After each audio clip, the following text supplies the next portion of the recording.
Hi guys, welcome back. वो तो आपने सुना होगा, ऑलवेज एक्सपेक्ट द अनएक्सपेक्टेड। अगर आप यही सोच के क्रिप्टो करेंसी में काम करोगे तो ही आप यहाँ पे पैसा बना पाओगे। कल रात को बिटकॉइन का प्राइस $39,000 को टच करके दोबारे से $35,000 पे आ गया। अरे भैया, ये क्या हुआ? हम तो सोच रहे थे ये $40,000 जाएगा। हम मतलब आप सब, हमें तो कुछ एक्सपेक्टेड था, क्योंकि हमें ये पता है मार्केट जिग जैग चलती है। ये कभी भी ऐसे नहीं चलती जैसे आप सोच रहे हो। जब आप $33,000 पे था, हम यहाँ पे आपको एंट्री की बात कर रहे थे, हम आपको यहाँ एग्जिट की बात नहीं कर रहे थे।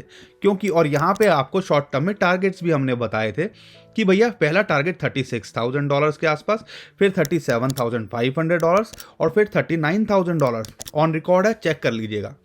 लेकिन अगर आप शॉर्ट टर्म में ट्रेड करते हो तो ये चीज़ें आपको समझ में आनी चाहिए। और यहाँ पे जो इंपॉर्टेंट बात समझने की है, मार्केट जब जिगजैग चलती है ना, तो जैसे मार्केट नीचे भी आती है उसी तरह से ऊपर भी जाती है। लेकिन जब इतनी ऊपर जाती है, 15-20% का उछाल देखने को मिलता है, तो 5% 10% टूटती भी है। ये तो थी मार्केट की बात है, लेकिन इसके पीछे का जो रीज़न है वो आपको समझ में आना चाहिए। कल रात को क्या हुआ, उसके लिए हमारे टेलीग्राम और ट्विटर को फॉलो कर लीजिए। आपसे रिक्वेस्ट है, हम लगातार आपको बोल रहे हैं, और नीचे डिस्क्रिप्शन में जो लिंक है उसी से कीजिएगा। बहुत सारे स्कैमर्स हैं हमारे नाम से स्कैम करने की कोशिश कर रहे हैं, ध्यान रखिएगा। और यहाँ पे कल रात को ही हमने आपको बता दिया था, tonight is important for global market and crypto. और क्रिप्टो जो है बहुत वॉलेटाइल हो सकती है, वॉच फॉर इट। उसका रीज़न था क्योंकि कल थी फेड की मीटिंग, और फेड की मीटिंग के अंदर कुछ डिसीजन लिए जाने थे इंटरेस्ट रेट हाइक को लेके। और उसी चीज़ को लेके जो है मार्केट में पहले तो न्यूज़ निकल के आई कि इंटरेस्ट रेट स्टेबल रहेंगे, और जैसे ही वो न्यूज़ निकल के आई हमने एक पंप देखा, और उसकी वजह से हमने बिटकॉइन का प्राइस $39,000 पे देखा।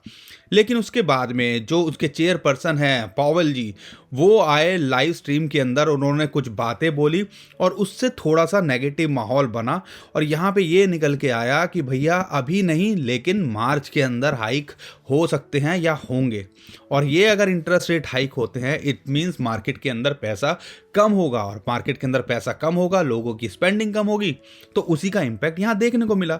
और ऐसा नहीं है, यूएसए की मार्केट भी उस न्यूज़ के बाद पंप कर गई थी, लेकिन उसके बाद में दोबारे से जब वो लाइव हुआ, उसके बाद हमने डंप देखा, और मार्केट जो है जो अच्छी खासी ग्रो कर गई थी 2-3%, वो दोबारे से ऑन एट पार आ गई। और अगर मैं बात करता हूँ एशियन मार्केट पे भी उसका इंपैक्ट आज हमें देखने को मिल रहा है, और ओवरऑल मार्केट यहाँ पे माइनस में चल रही है। लेकिन बड़ा इंटरेस्टिंग रहेगा कि शाम को जो यूरोपियन मार्केट हैं वो किस तरह से लेती हैं, और इसके अलावा अमेरिकन मार्केट कैसे लेती है। लेकिन आपको यहाँ पे समझना है कि ये मार्च तक बात टल गई है, तो फिलहाल 1-2 महीने हमारे अच्छे हो सकते हैं। लेकिन आपको ये समझना है कि टेक्निकली बिटकॉइन अगर देखते हैं या न्यूज़ बेस पे कभी बिटकॉइन ऐसे बढ़ता है, तो फिर भैया कुछ करेक्शन तो आनी भी थी, क्या है वो नीचे की तरफ हो या ऊपर की तरफ हो, ये दोनों चीज़ें आपको एक्सपेक्ट करनी पड़ती हैं। इसलिए हम कह रहे हैं ऑलवेज एक्सपेक्ट द अनएक्सपेक्टेड। लेकिन यहाँ पे एक और इंटरेस्टिंग चीज़ जो निकल के आई, अगर टेस्ला की होल्डिंग्स की बात करते हैं, टेस्ला ने पिछले क्वार्टर में यानी कि दिसंबर तक कोई भी अपना एक बिटकॉइन नहीं बेचा था। जो उनके पास में थे उन्होंने वही वहाँ पे रखे थे, यानी कि $69-70,000 पे भी उन्होंने अपना माल नहीं बेचा। एक सिग्नल ये देता है कि वो भी अपने लॉन्ग टर्म के होराइजन को यहाँ लेके चल रहे हैं। एक और बड़ी जो न्यूज़ निकल के आई आर्क इन्वेस्ट की तरफ से, कि भैया इथीरियम की मार्केट 2030 में $20 ट्रिलियन की हो सकती है। तो आप उम्मीद कीजिए इथीरियम का प्राइस क्या हो सकता है, क्योंकि इथीरियम बर्निंग भी हो रही है और बहुत कुछ इसके अंदर हो रहा है।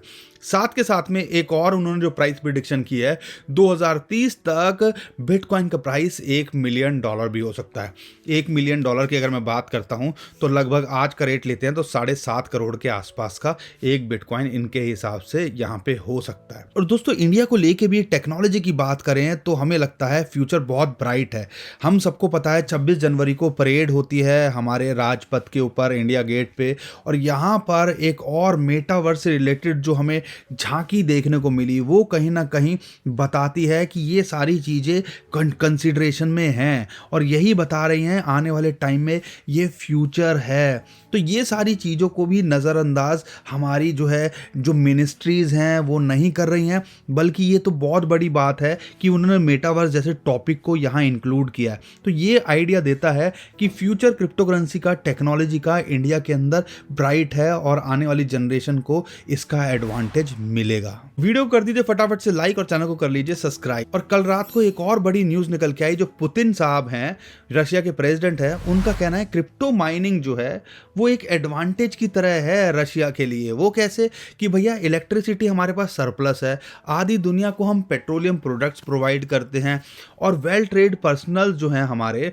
वो एक कॉम्पिटिटिव एडवांटेज दे रहे हैं हमें क्रिप्टो करेंसी माइनिंग के अंदर। और आपको ये नहीं बोलना चाहिए, third largest crypto currency mining country है अगर मैं बात करता हूं रशिया की, अगर हम बात करते हैं तो यहाँ पे उनका कहना है अपने पॉलिटिशियंस को और जो उनके सेंट्रल बैंक है कि सारा मिलके बातें करो और एक बात पे आओ कि हमें करना क्या है। और यहाँ पे उम्मीद की जा रही है कि जो बैन है वो जो है लेस लाइकली है, यहाँ पे बिटकॉइन क्रिप्टो करेंसी रेगुलेशंस की तरफ जा सकती हैं। और इसके लिए कई पॉलिटिशियन ने अपोज भी किया था जब सेंट्रल बैंक ने बोला कि हम तो इसको जो है बैन कर देंगे। बड़ी चीज़ निकल के आ रही है और कहीं ना कहीं एक राहत की खबर ये भी है मार्केट के लिए। तो इससे भी हमें थोड़ा सा पॉजिटिव माहौल देखने को मिला। लेकिन दोस्तों यहाँ पे हमें समझना है टेक्निकली अगर आप समझ लोगे तो आपको आइडिया लग जाएगा शॉर्ट टर्म में कैसे ट्रेड करना है। और ये जो है फिबोनाची की गोल्डन रेशियो बहुत अच्छे से काम करती हैं और फिलहाल अभी कर भी रही हैं। अगर आप देखते हो RSI डेड थी, तो आपको पता है कि जब हमें ऐसी चीज़ दिखती है और फियर एंड ग्रीड इंडेक्स भी जो है एक अच्छा सिग्नल दे रहा था, तो हमने $33,000 के आसपास, $34,000 के आसपास एंट्री लेनी चाहिए थी, जैसा हमने बोला भी था। और उम्मीद करता हूँ अगर 33,000 34,000 पे ली होगी तो हमारे जो टारगेट्स थे, पहला था $36,000, फिर $37,500, फिर $39,000 के आसपास हमने आपको बताया था। तो $39,000 तक गया और वहाँ पे उसको एक रेजिस्टेंस मिली और वहाँ से वो जो है दोबारा से डाउन आ गया। आप समझना है टेक्निकली, ये देखो फिबोनाची की गोल्डन रेशियो कितने अच्छे से काम करती हैं, उसके हिसाब से देखते हो तो ये गोल्डन रेशियो है 0.23, जो कि लगभग आती है $35,500, जहां इसको एक सपोर्ट मिल रही है। और उम्मीद की जा रही है कि अगर यहाँ पे इसको सपोर्ट मिलती है तो दोबारा से हो सकता है ये $37,300 के आसपास टेस्ट करे, $500 के आसपास टेस्ट करे। अगर ये यहाँ उसको हिट करता है तो ये टारगेट लेके चल सकते हो शॉर्ट टर्म में। और अगर सपोर्ट की बात करें या स्टॉप लॉस लगाना चाहिए, वो 35,500 के नीचे आपको लगाना चाहिए। और उसके पार जाता है तो हो सकता है दोबारा से ये $39,000 को टेस्ट करे।